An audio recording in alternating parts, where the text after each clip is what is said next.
Салам, биздин каналыбыздан обзор сүйүүчүлөрү. Бүгүнкү чыгарылышыбыз сизге анык жагат деген ойдомун. Анткени бул кино чын өмүрдөн алынган болуп, бир хакердин аркасында Америка гана эмес, бүткүл дүйнөдөгү адамзаттын тагдыры өзгөргөн. Анда эмесе, сөз башынан болсун. Бул хакердин аты Эдвард Сноуден. Ал 29 жашта. Ал даже мектепти дагы аяктаган эмес. Достор, ар чыгарылышыбызда сиздерден суранычыбыз биздин каналга катталып, лайк басып, колдоп кетүүнү унутпаңыздар. Сиздердин колдооңуздар биз үчүн өтө маанилүү. Ал аскердик кызматын өтө сыймыктануу менен аткарат. Себеби ал патриот аскер эле. Бирок бир күнү кроваттан түшөөрдө бутун сындырып алат. Көрсө, аягын мурдатан эле кокустатып алган экен. Ошентип 6 ай бою басуу эркинен ажырайт. Бул убакыт аралыгында Линдсей Милс аттуу кыз менен таанышып, мамиле курууга жетишет. Ооба, эркек болгондон кийин бул да жөн жатчу беле. Бул кокустук ага башка жактан күчтүүрөөк болууга үйрөтөт. Анын бул травмадан кийин биринчи аракети МРПге ишке орношуу болчу. Себеби көп маалыматка жетүү мүмкүнчүлүгү бар эле. Ишке орношуу үчүн өтүнүч таштап, ал жерге ишке кирет. Анын башчысы Ковер Брейндин белгисиз тоо жактагы хакерлер группасына кошулуп, ал жактагы ар жерден келген мыкты хакерлер арасындагы жарышка катышат. Аларга берилген тапшырма жаңы программа ойлоп таап, кайра аны жаңылоо болчу. Сынактын узагы 8 саатта бүтүш керек. Бирок аны Сноуден 38 минутада бүтүрүп, Брейндин көзүнө түшөт. Ооба, бул алар үчүн жаңылык болчу. Сынакты эрте бүткөн үчүн күндүн кийинки бөлүгүн сүйгөнү Милс менен өткөрөт. Экөө жолугуп, парк аралап, көпкө сүйлөшүп жүрүшөт. Милс фотограф болгон үчүн Сноуденди сүрөткө тартуудан эринбейт. Ары карай өсүү үчүн хакер дагы да көптөгөн маалыматтар жана опут топтоосу зарыл эле. Ошол максатта банкы бар чоң ишкерлер менен да таанышат. Бул жерде Милстын жардамы өтө чоң, анткени анын тааныш ишкерлери көп болчу. Бирок алар бул нерсени жакындан таанышкандан кийин башка назик жерлерин билип, ошол жак аркылуу акча өндүрүү же болбосо аларды банкрот кылуу болчу. Ошентип Сноуден бул иштин аркасында көптөгөн маалыматтарды үйрөнө алат. Ал эле эмес, Американын жашыруун ойлоп табылган башка бирөөлөрдүн камерасына жашыруун кире ала турган программа бар экенин билип таң калат. Анткени бул өзүнүн мамлекетин адилеттүү деп ойлоп жүрсө, мынандай кыңыр иштери да бар эле.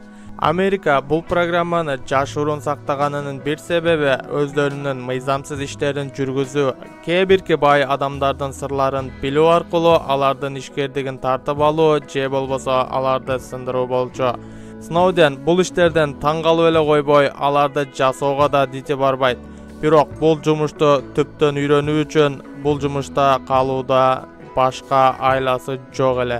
Бир жагынан бул болуп жаткан окуяларды Сноуден өзү бир отелде эки журналистке айтып берип жаткан кадрлар. Анын түшүндүрмөсү окуянын соңку жагында айтылат. Кинонун улантысында башчы Брейн хакерибизди МБПге башкы советчи кылып дайындайт. Бирок Сноуден Брейнден бир чети капа, бир чети анын иштерине түшүнбөй атат эле. Себеби хакерибиздин бир программа жараткан болчу. Ал интернеттен тыш жазылган Gmail каттарды, ошондой эле тартипсиз жазылган каттарды табууга арналган. Бирок бул программаны Америка өзүнүн кызыкчылыгы үчүн колдонгондой эле терроризм менен ядролук соккулар болушу мүмкүн деген божомол менен күнөөсү жок элдердин каттарына бузуп кирип, адрестерин да таап, аларды жок кылуу менен алектенип жатышкан. Бул нерсенин туура эмес экенин түшүнүп турса да, башчыларын кайтара албас болчу. Бир аз убакыттан кийин жаңы жумушка өткөрүү боюнча башчысы дагы сунуш жасайт. Бирок буну кабыл алуу үчүн аялы Милске акылдашуу керек эле. Мындай мамлекеттик жашыруун кызматта иштеп жатканы үчүн жумушу тууралуу эч кимге айтпашы керек. Жада калса, аялы дагы билбеши керек эле.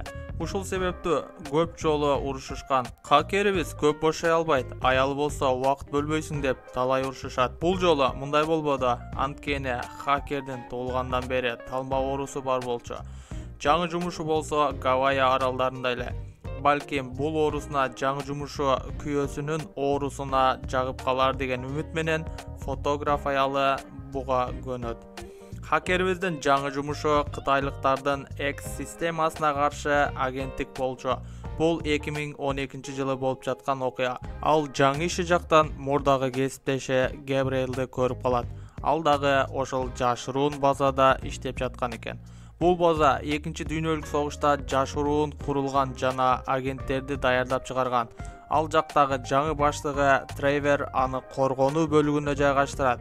Ал жактан эң акылдуу хакердин бири Патрик менен таанышып, андан да көп нерселерди үйрөнүүгө жетет. Жогоруда айткан хакердин база аттуу программасын ушул жерде туура эмес жака колдонуп, күндө бир нече адамдарды бомбалаарын көргөн Сноуден айла издей баштайт. Жана да ал жактагы бир калаты нерсени байкайт. Америка тышкы иштер министрине ачык интервью берип жаткан кезинде МРП адамдар жөнүндө жеке маалымат топтойбу деген суроосуна жок деп жалган айтканы жана каталог системасы аркылуу башка мамлекеттерден бир ай ичинде Gmail жана Skype аркылуу жөнөтүлгөн каттар санын биле алат жана бул тууралуу эч кимге айтпайт.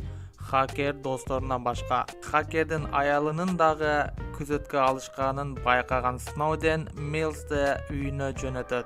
Акыры чекке жеткен Сноуден ичинен чечим кабыл алып, жана Гавайидагы жашыруун базанын бардык маалыматтарын флешкага копиялап алып чыгып кетет. Бул жерде хакердин досу Патриктин жардамы чоң. Ошол сиздер бардык жерден көргөн жана белгилүү болгон кинонун ошол жери алдыңызда.